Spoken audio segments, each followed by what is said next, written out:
On the 12th of July 2017, the man of God, Prophet Abera Kebede, delivered a prophetic alert, prophesying a traumatic occurrence in the city of Rustenburg, South Africa. These were his words. Northwest South Africa. Something like strange thing about to happen. People are rushing South Africa. It's not easy, but the Lord is there. We have to pray for Rustenburg City. I'm seeing gun, pew, pew, pew, pew, something uncontrollable between the police officers and something. Pew, pew, pew, pew. We have to pray. It looks like disagreement, but it become until the shot.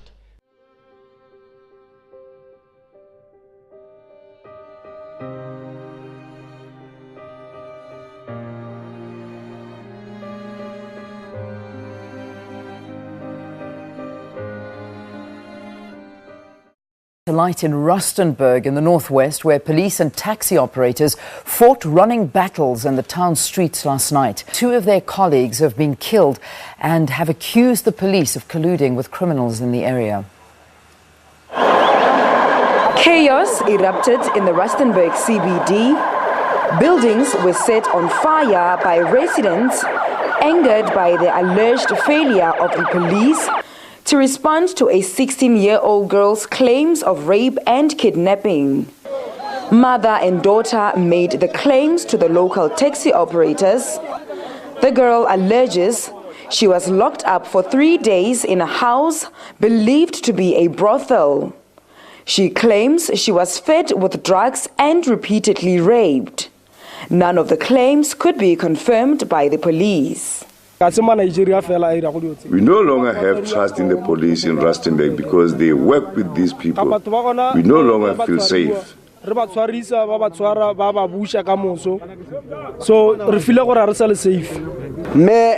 mother and her daughter reported what happened to the police, but they did nothing. Police are investigating a case of arson and public violence. No arrests have been made. The two foreign nationals implicated in the girl's claims are in police protective custody.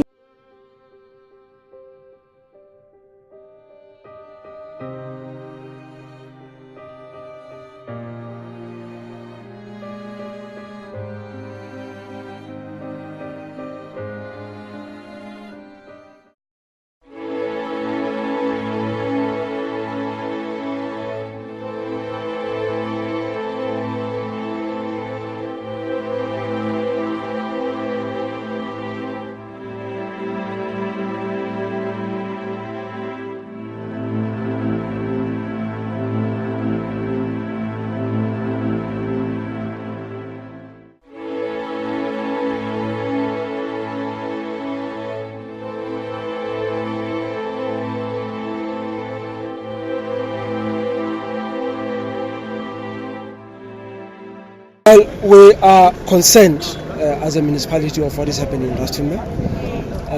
We understand on the one hand the absolute anger and a sense of despair within some sections of our community.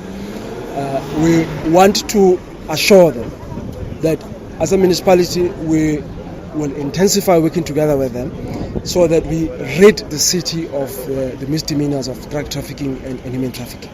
I think the focus of residents of Rustenburg has been on dealing with drug trafficking and brothels, not necessarily to deal with foreign nationals. Indeed, some of the houses where these activities take place belong to South Africans. There are South Africans who are part of this. So we mustn't live behind a misguided notion that drug trafficking or human trafficking is a phenomenon which is confined to foreign nationals.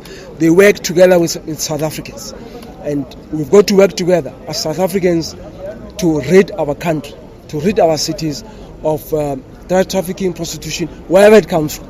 So we can't tolerate it in instances where it's perpetrated by locals. So the message is that we've got to work together. Whether you are South African or whether you are foreigner, we cannot tolerate drug trafficking or human trafficking in our town. We don't need to think this has something to do with xenophobism. No. It's completely no in that.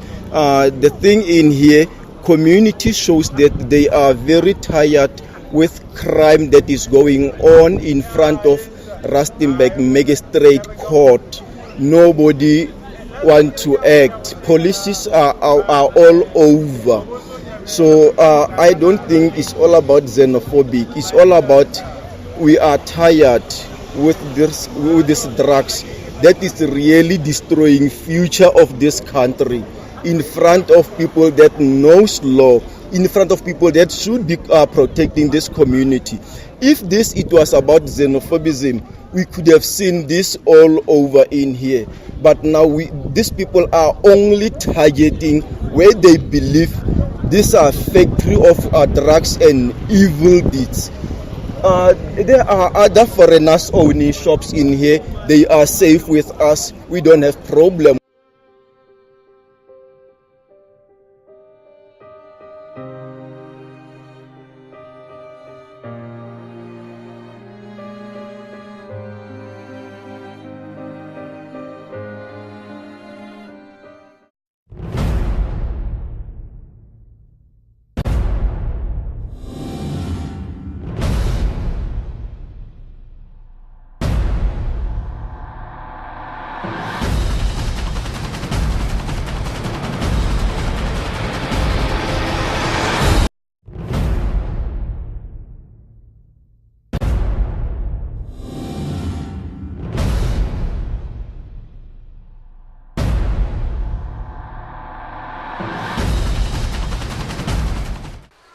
Northwest South Africa.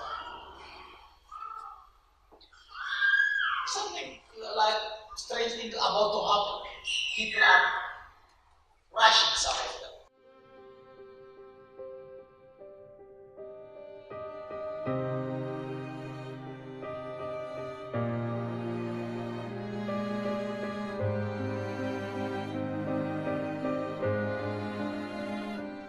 We are outside the Royal Bafokeng Platinum Mine here in Rustenburg in the northwest. You rightfully said that this is where a 37-year-old man was shot and killed on Wednesday evening.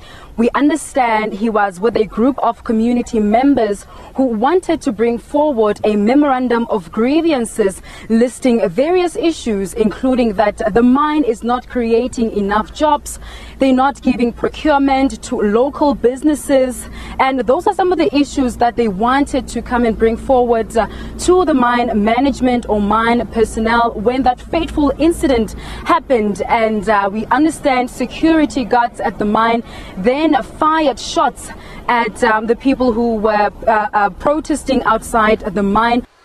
Northwest South Africa. I'm seeing gun, pew, pew, pew, pew, something uncontrollable between the police officers and something, pew, pew, pew, pew.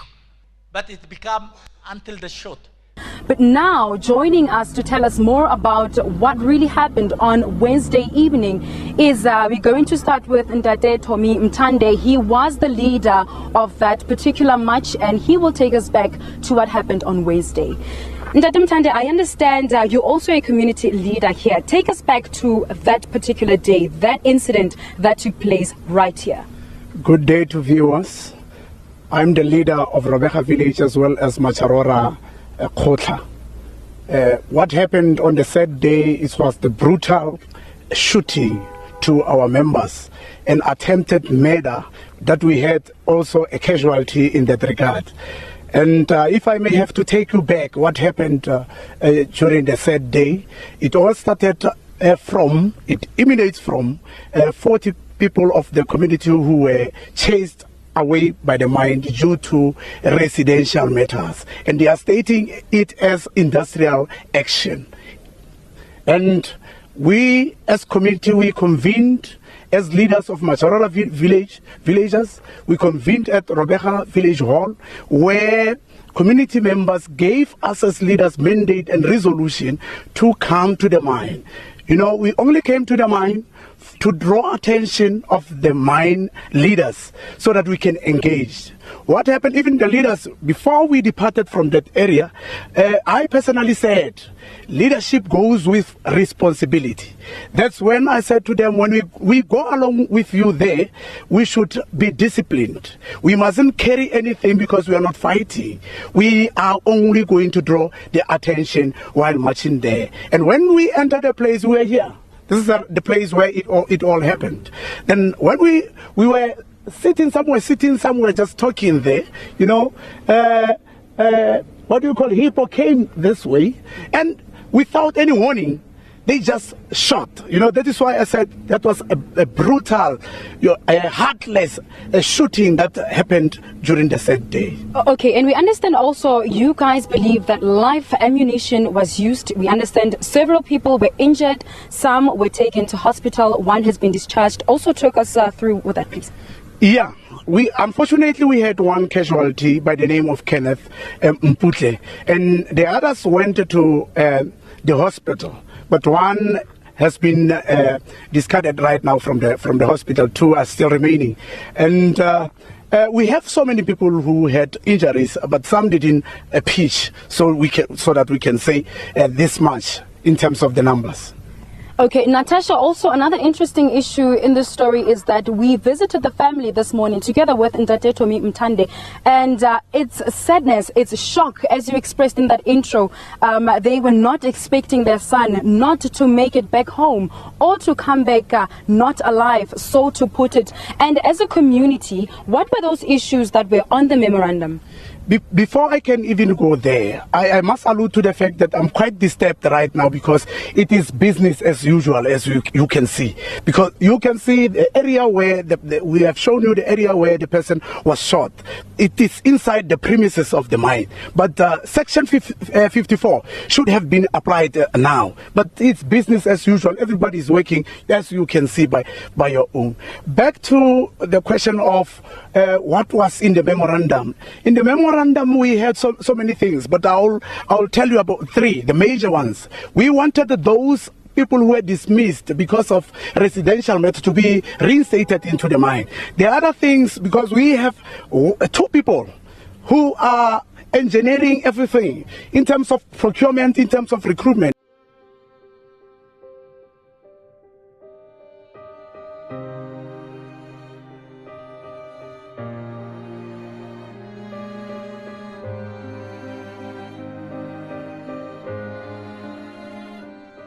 I've got another guest quickly here. His name is Topanga Malala. He is one of the people who were dismissed in December last month, and he was telling me earlier on that they are now living in fear for their lives. Why do you say that? Hello, afternoon viewers. We are living in fear for our lives because we are getting threatening messages from those people in the unions. We are dismissed within this company because we were saying no to this shenanigans. No. Ever since 2012, we've been getting a fabricated Section 189, which the management, even them, they are endorsing that and they are advocating to all the actions that are doing. So we are saying, as a community, I'm one of the mining affected communities residing within the Macharora. I'm again residing at the Hotaglofian State, where the whole thing started. We are saying all people that have been retrenched ever since 2012, they must come back. And we are saying, we are calling upon National Union of Mine Workers at the national level that we know that they are employed on this company. So they must come out here and come and assist because employees are here and employees are here exploited by one of their friends. Thank you very much. Natasha, those are some of the views coming from the Royal Bafokeng Platinum here in Rustenburg. As you can see, and as they have already alluded, it seems to be business as usual. With regards to that casualty, I can tell you that police are investigating a case of murder. Natasha, back to you. So, Wani, thanks so much. We'll leave it there for now. So, Wani live from Rustenburg.